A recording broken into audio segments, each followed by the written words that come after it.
Então, é uma pergunta, né, que de vez em quando surge em relação, né, à profissão do arquiteto e urbanista. Né? O que seria arquitetura? Né? O que é arquitetura? Eu sempre dou a mesma resposta. Olha em volta. O que você está vendo? Você não está vendo obras, né, edificações, casas, palácios, igrejas, templos, estádios? Isso tudo é arquitetura. Né? Então, assim, a arquitetura é o conjunto da produção material de uma determinada sociedade. Né? Então, assim, o que cada sociedade tem de melhor, né, ou né, culturalmente específico, que vai ficar impressa nas suas edificações. Então, a arquitetura ela é fundamental para que a gente consiga fazer essa leitura de como era a vida desse espaço, dessa cidade, de como era a vida dessas pessoas que estavam ali, como elas se relacionavam, como elas recebiam pessoas ou se não recebiam pessoas em suas casas, como era o dia a dia, a forma de cozinhar, a forma de dormir. Isso tudo a arquitetura traz para a gente como uma mensagem. É olhar em volta e perceber como as suas edificações falam claramente. Né? A arquitetura ela é uma linguagem, é uma comunicação. A gente se comunica através da nossa produção arquitetônica.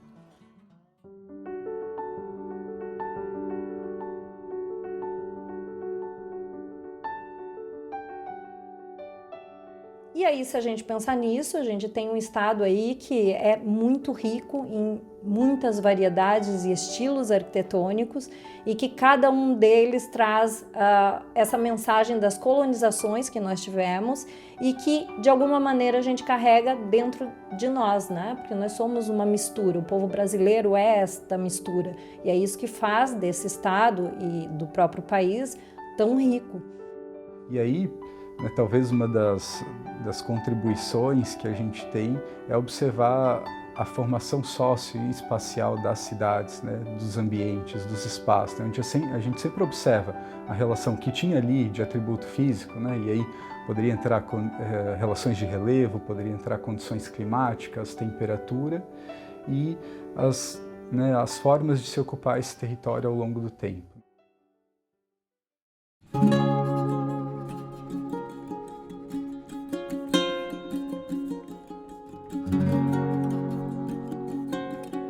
Campo Alegre se desenvolveu a partir da economia e da força da economia da erva mate.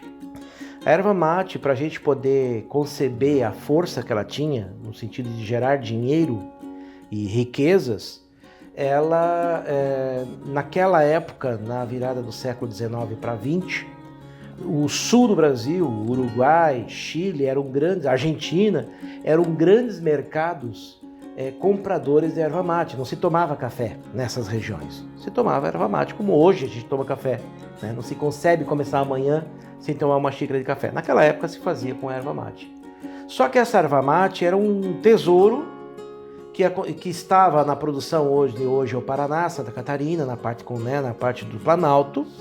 A de grande dificuldade para transformar isso de erva mate em ouro é levar para os portos que existiam na época, para daí sim essa erva mate ela acessar esses mercados através do Rio Uruguai, né, a Argentina, fazer a volta no Chile. Então a dificuldade era essa. Lembrando que nessa época, nesse contexto, não existiam estradas carroçáveis, não existia estrada de ferro nessa região. Então era muito difícil, não se fazia transporte por carroça, não tinha estrada. Então se fazia muito um transporte meio que artesanal, muito precário, através das mulas, bruacas e tropeiros. Era essa forma através de picadas, mas era uma quantidade inexpressiva. Aquilo ali realmente não gerava o que se esperava daquele mercado. E aí havia um caminho mais propício para se fazer, que seria descer a serra, né, por essa picada que era Dona Francisca, em direção a São Francisco do Sul. Então o que a gente vê? Que nesse primeiro momento era uma relação que se somava uma necessidade econômica, que foi formando um vetor que seria uma infraestrutura, e essa infraestrutura ao longo do tempo foi gerando uma ocupação. Né? Então esses elementos vão se sobrepondo até chegar nos dias de hoje a gente conhecer o que é Campo Alegre.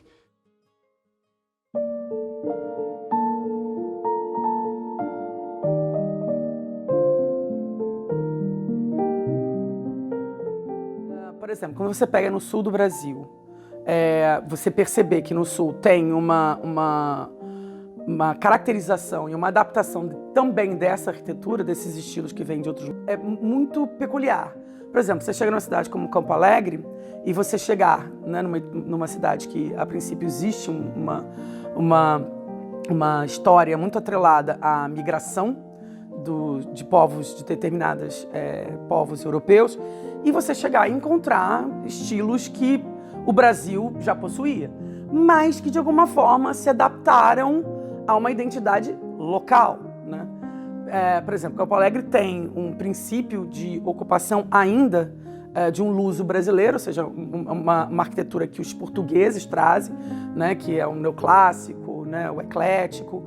No entanto, você percebe que existe uma adaptação a essas sociedades.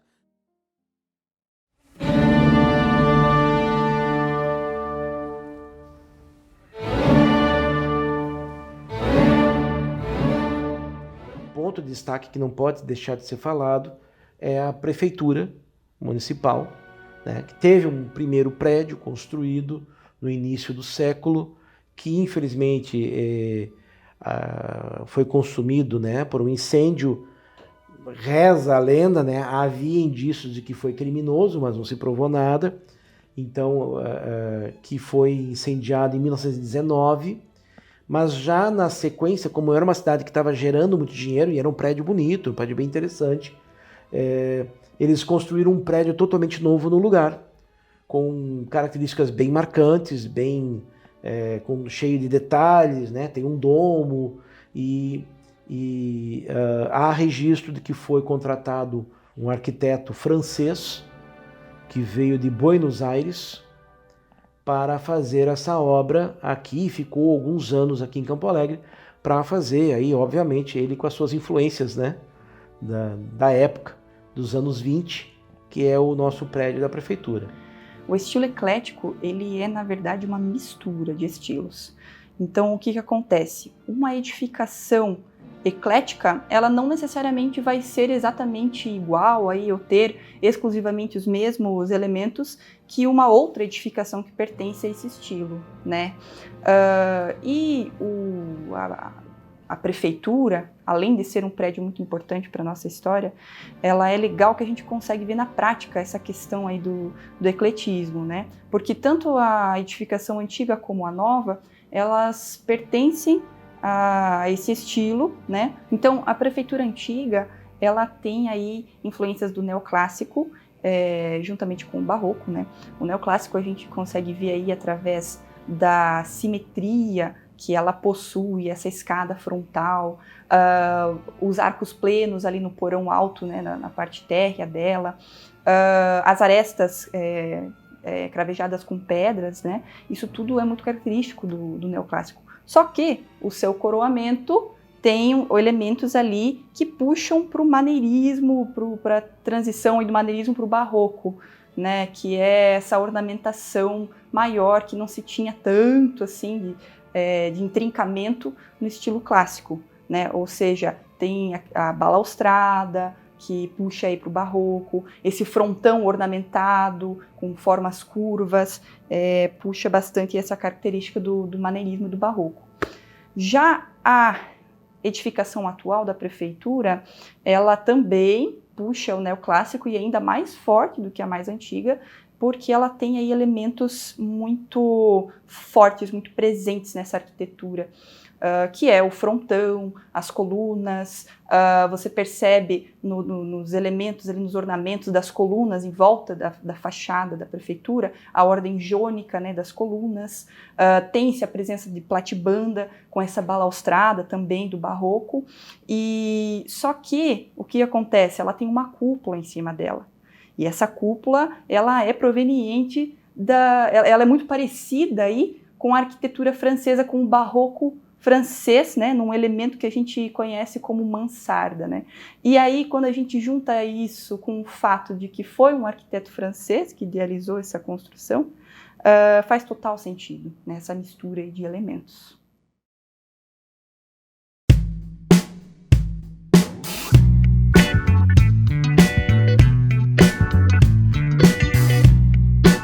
Nos anos ali de 1930, 1940, uma filial da Companhia Lawrence se instaurou aqui na nossa cidade, mais especificamente no terreno da Cascata, né? Que justamente aí por conta da água seria possível produzir energia para essa empresa funcionar. Né? E ela foi muito importante, não só pelas pessoas que ela empregava, mas por todo o giro econômico que ela causava na cidade, né?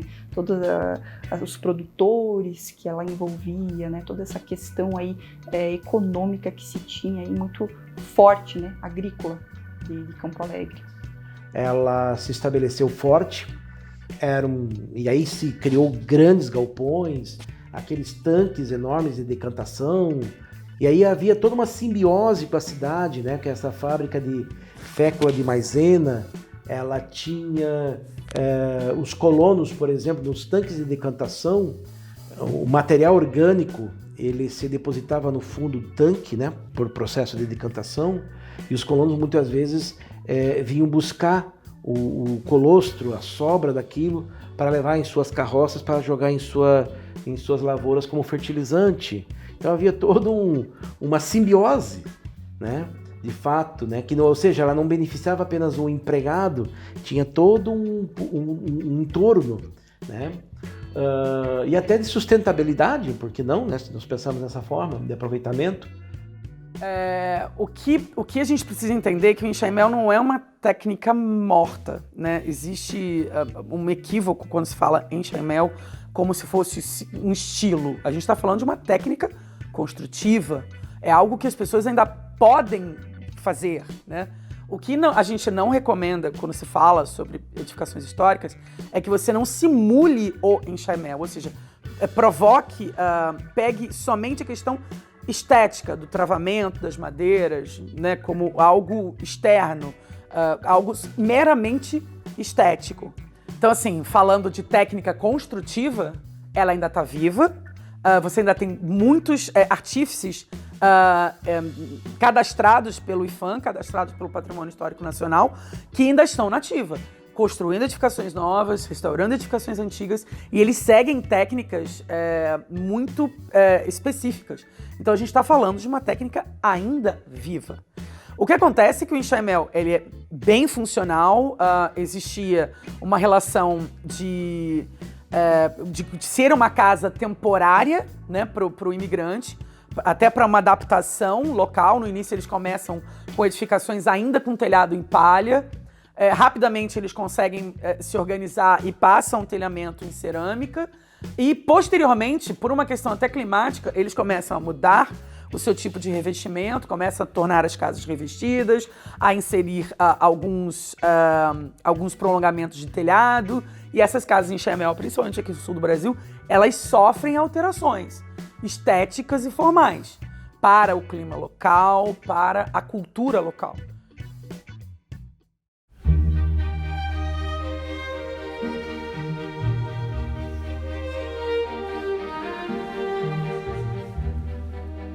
Bom, o neocolonial ele foi uma tentativa de resgatar, né, a tradicionalidade do colonialismo no nosso continente americano.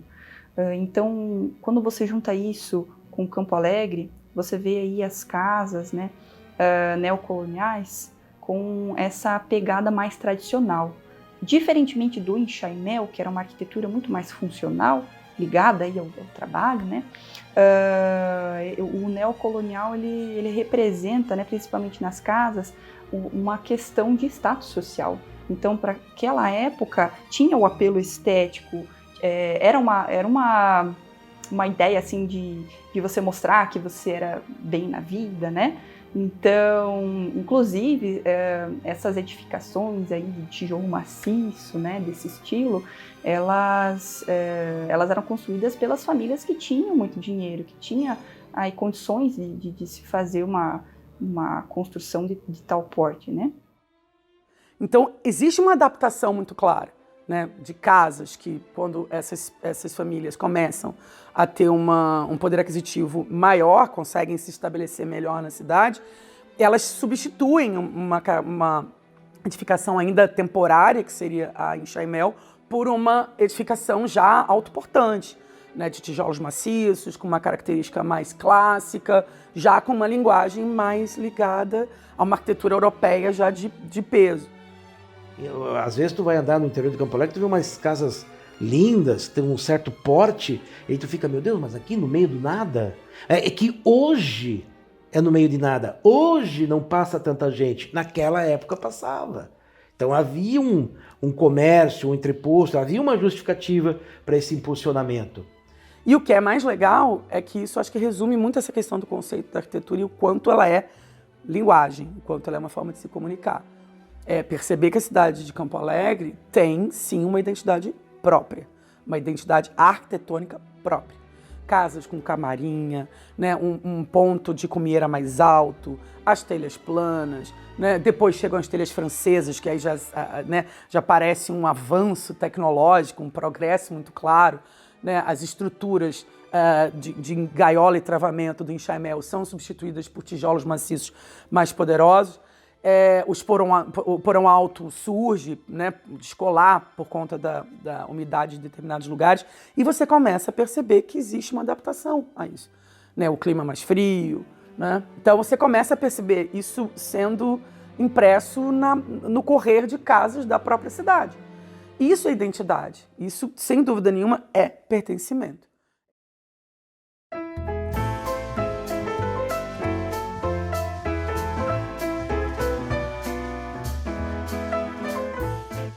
O Art Deco, ele veio junto com o modernismo, né? Ali no início do século passado, do século XX. Ele era considerado um movimento vanguardista para a época, porque ele tinha essa questão toda aí de geometrização, de abstração das formas, que não se via tão presente nos estilos anteriores, que eram mais ornamentados, tinham aí linhas mais curvas, né?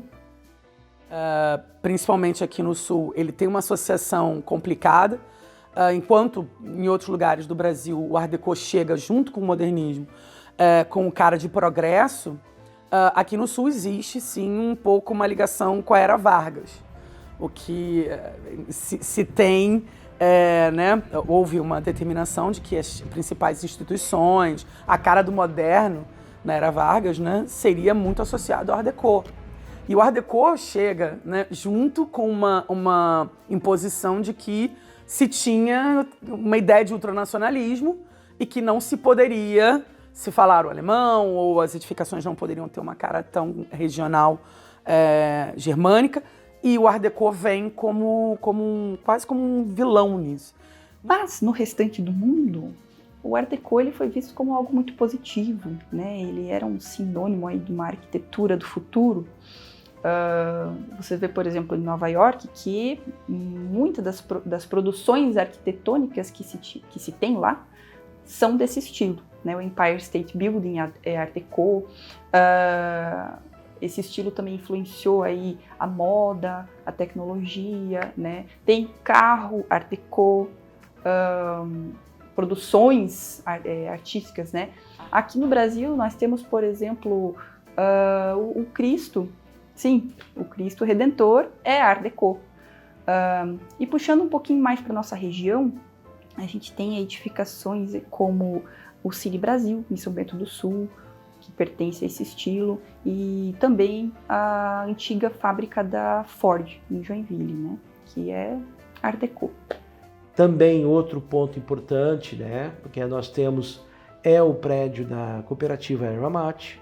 A Cooperativa da Erva Mate, como eu estava falando, né, os colonos se organizaram ali no final dos anos 20, meia dos anos 20, para fazer uma cooperativa de erva mate, para comprar aqueles ativos dos grandes fortunas, então todo mundo juntou, a união faz a força, mas também faziam parte do movimento nacional de cooperativas que tentava impulsionar a economia da erva mate e o preço da erva mate em nível nacional.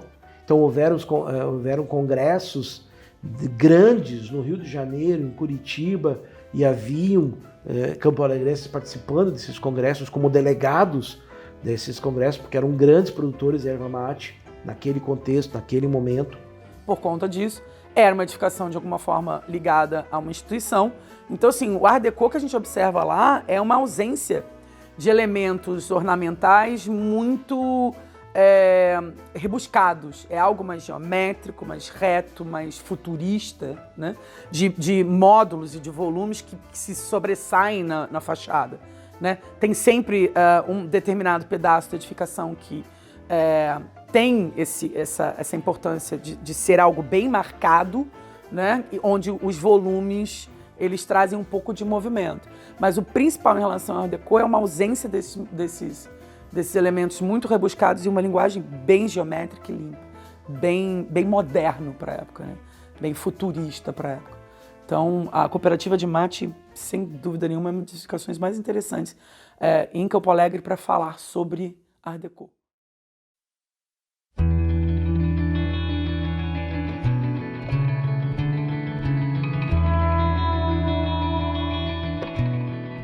Campo Alegre, para mim, ela tem muito aí o verdadeiro significado de lar.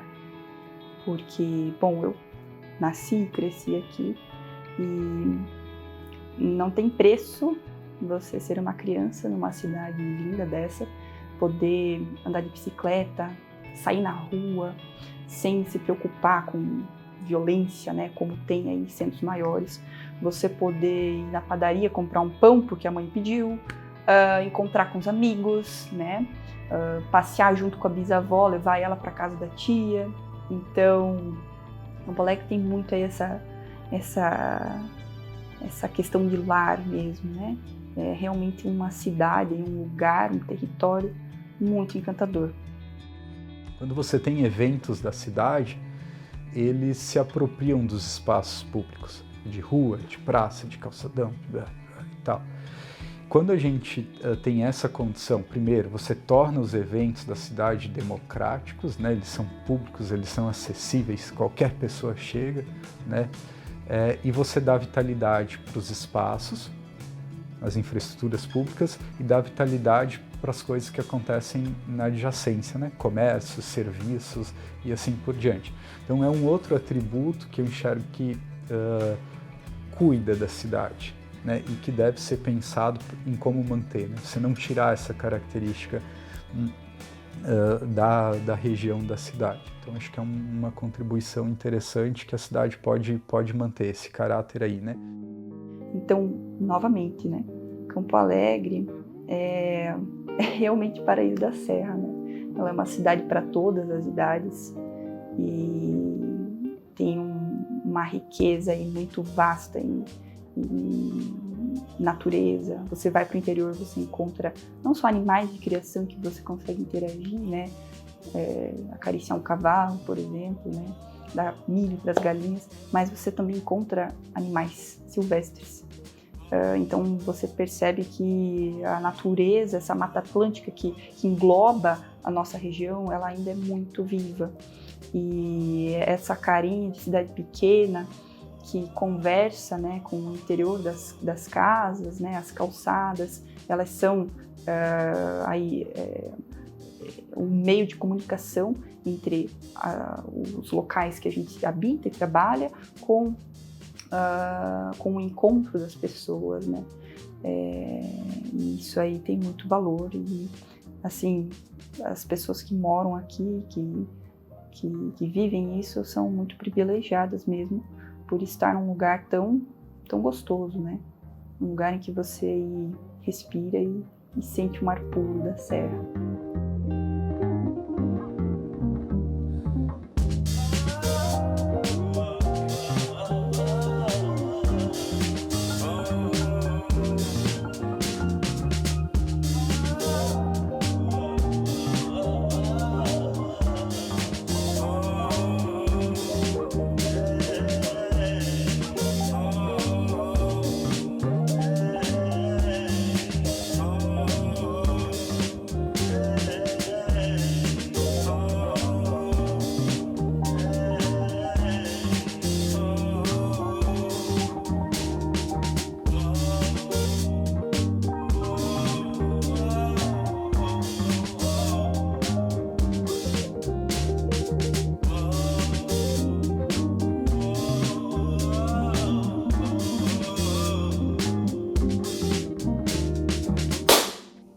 casa, quando eu estou